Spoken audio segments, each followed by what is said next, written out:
Hi, I'm Ryan. I'm from the class of 2020. Home for me is in Kuala Lumpur, Malaysia.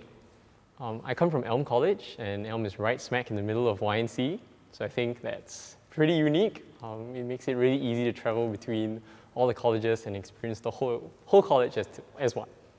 I major in environmental studies. That's really tough. Games about our environmental future. Yeah, so my capstone is actually about trying to break the myth that games are just mere entertainment. I'm trying to see if games can be applied in other ways to kind of solve the environmental crisis.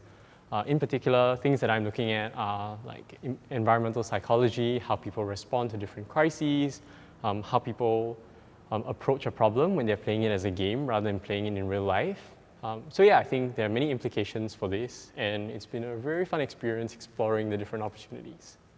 So funny story, I think I myself play quite a few games. Games for me are rather broad. I include sports and video games and board games as games. But in general, I think I really like the medium of games, and I always thought that there was more to them than kind of just for the purposes of fun. And I wanted to explore it in a more academic sense. And because I sort of saw the environmental crisis as a pertinent problem, I thought I would just kind of mesh the two and see where it takes me. Exhilarating. I think Prof. McAdoo is supportive, he's open. I think he's been really helpful. I didn't expect making games to be really, really hard. I think I play quite a few, so now I have a greater sense of appreciation for games that I play. But yeah, the capstone experience has taught me that making games is really not all fun. I think the hardest part of my capstone is making the game. In particular, games are usually meant to be fun, and there's a reason for that. One of them is balance. I think it's been really hard in particular to balance some of these games that I'm making. I think I really like working in the suite because there's kind of this pressure to work together when my suite mates are out there, but there's no real sort of competition, so it feels like a very supportive environment. Ooh, there's a lot of snacks involved in capstone. I really like, it's kind of an odd choice, but I really like the Fair Price sour cream and onion chips. Yeah, no judgment there.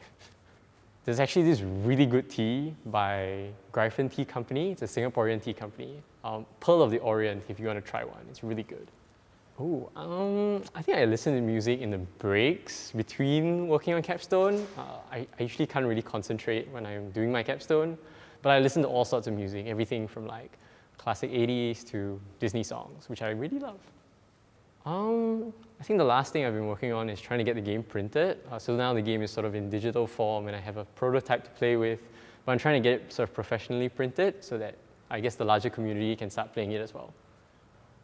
I think my favorite part about the capstone process has been how supportive everyone has been of something so unconventional like this. I feel like I can't really get this anywhere else, and yeah, I think I've just been very thankful to have this opportunity. So I think I've learned quite a few interesting things, but I think the most interesting thing is that when you play a game, most people feel like when they lose, the most common conception is that you give up. But I think in games, people have this thing called relentless optimism. It's this belief that if you try again and again, you'll get better at it. And I think this skill is really important in the environmental crisis because as you're trying to sort of figure out this complex problem, you're trying not to lose hope as well. So I think there is some connection between games as a medium and the crisis as a problem that needs to be solved. There have been many, many people. My biggest supporter, I guess I'll lump them together. I think my suite mates have been really supportive. I think they've all supported me in many ways. Emotionally, I think they've provided some ideas for my capstone. They've helped me in tougher times with workload and things like that. So yeah, I think all of them have contributed in different ways. I think the one piece of advice I would give juniors who are starting to think about their capstone is to simply be brave. I think the college offers you a unique opportunity to explore things that might be sort of unconventional, especially if they are in your areas of interest. I think you should totally just seize this opportunity. It doesn't come often, and yeah, it's one of the more unique things about college.